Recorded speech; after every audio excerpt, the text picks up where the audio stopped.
Well, it's happening already. I knew it would. I'm not taking offense to it, but I get it. We've been doing this now for a number of months. I get it. So you would be disrespectful to Trey Lance. Come on. We are. We are. Are we? Yeah, absolutely. Don't be disrespectful. Yeah, no. Much like we were disrespectful to Jordan Poole. We were disrespectful to Jordan Poole. It's a great point. I don't know Jordan Poole. Point. And, Jordan, the slander. And then the morning roast, the slander. No, the accuracy, the opinion, the fact. And then I said it back in, February, Mark, that I didn't think that Draymond and Jordan Poole could coexist on this team. You did. I didn't think that both would be on this team, and everybody hated on me for the statement. Having a pool party. Yeah, but we're not anymore. The pool's been drained, in fact, and now we're scrubbing the sides of it because the pool party's over. It's Adult Swim. You know, I would get it if the basis, the background, the core of our opinion was our own eyeballs, and we were sitting here telling you, we've been to camp, we watch all the practices, and we're here to tell you that Trey Lance can't play. That, to me, is a very different opinion than anything that has ever been stated. At least, speaking for me, you could talk about Jordan Poole, you could talk about James Wiseman, you talk about Trey Lance.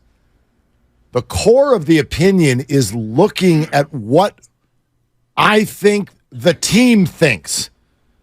Okay? Kyle Shanahan was asked about how things are all getting split up. Just listen to this for a second. I want you to pretend you're Kyle's brain.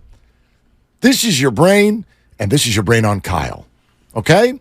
Pretend you're Kyle's brain. Now, you arrive in Santa Clara, and here comes the assembled media. And the media gets word that Brock Purdy has been cleared to practice. And it's very clear that he's the one. All right, what are you doing with the rest of the guys? He said, well, the plan is going to be when Brock is not playing, the other two guys are going to split the ones, and I might switch that up every now and again, and don't get mad at me if I do. Okay? And then he was asked about the challenge of splitting up reps for other QBs, and listen to where his brain goes. There's more musical chairs with just one guy not always there. Going to take some days off. The fact that I was planning, because I was trying to be safe, that we'd have still a couple weeks before Brock came back. So the thought was always that we would just keep it going the same with Trey and I'm Sam. But I always was ready that this could happen. So the fact that this did happen is good. But, Brandon came on and did a really good job in OTAs. So that's, to me, what makes it a little bit harder, how to fit in a fourth guy. But he earned that. So that's what we're going to have to figure out as a staff with reps and everything. The ones and twos, pretty much, they get the same reps. So it's not a problem with the ones and twos. The threes are the ones who don't get as much. I keep reminding Brock, who's might be stressed out, he's missing today or something. I keep reminding him all he got were 3 reps last year for like the first month. So he's going to have a lot more reps regardless of what happens this year. But that's now we got to figure out for the twos, because Sudfeld got those mainly with the twos last year. Now we're going to split those up with those guys, and I know that'll bleed into the threes, but when it's said and done, hopefully it'll balance out. I know we're going to give them all an op, and that's also why those preseason games will probably be a little bit more for those guys too than they have been in the past. Yeah, I asked about splitting up reps for backup quarterbacks. It took him 21 seconds to start talking about Brandon Allen.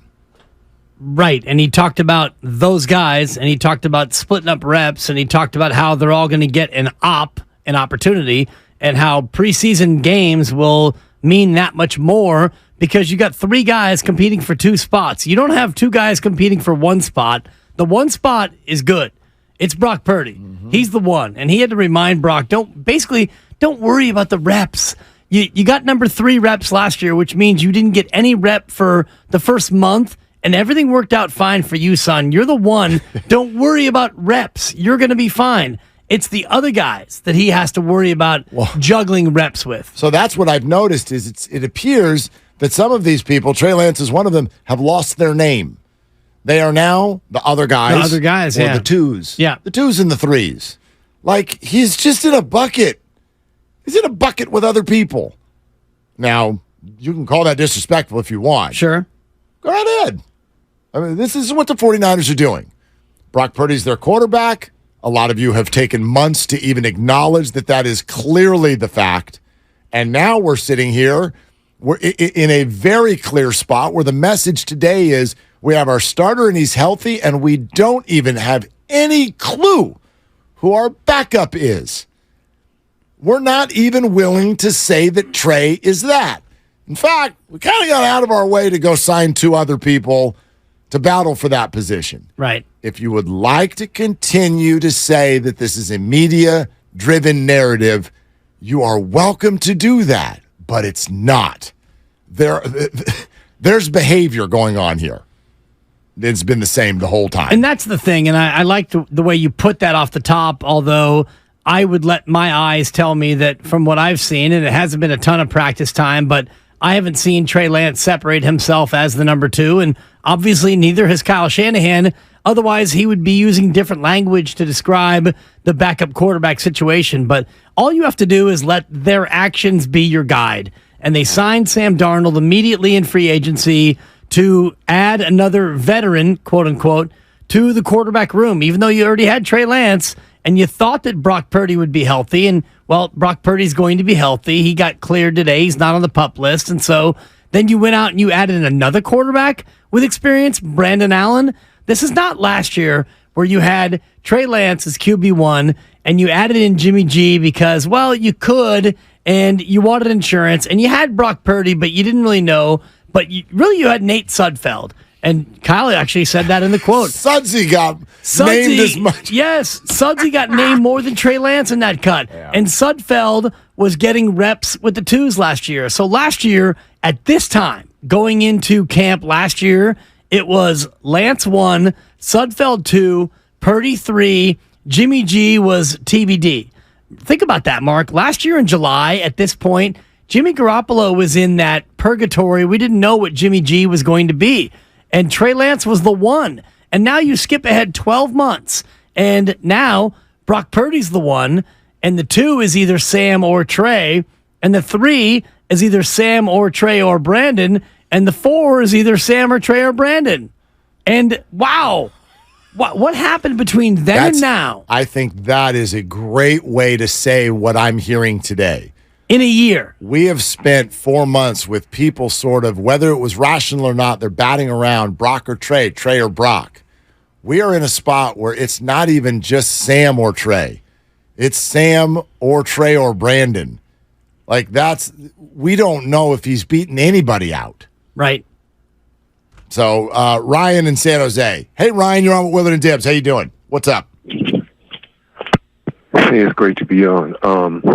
Needless to say, because of the ascension of Brock Purdy, a lot of people in the media, along with the fan base, it seems like they already want to just give up on Trey Lance and push him out of town. But the way I see it is this: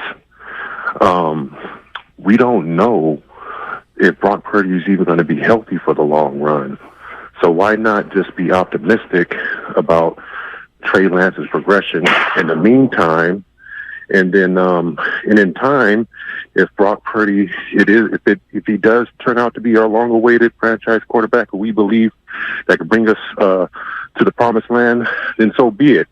But why give up on somebody who you already gave up 3 first rounds and a 3rd round with a cherry on top when you don't even know if Brock Purdy's going to be even stay healthy? Just the way I see it is just let the natural way of things take its course. See, Ryan, but I think that's what they're doing, and that's why I want to jump in right there.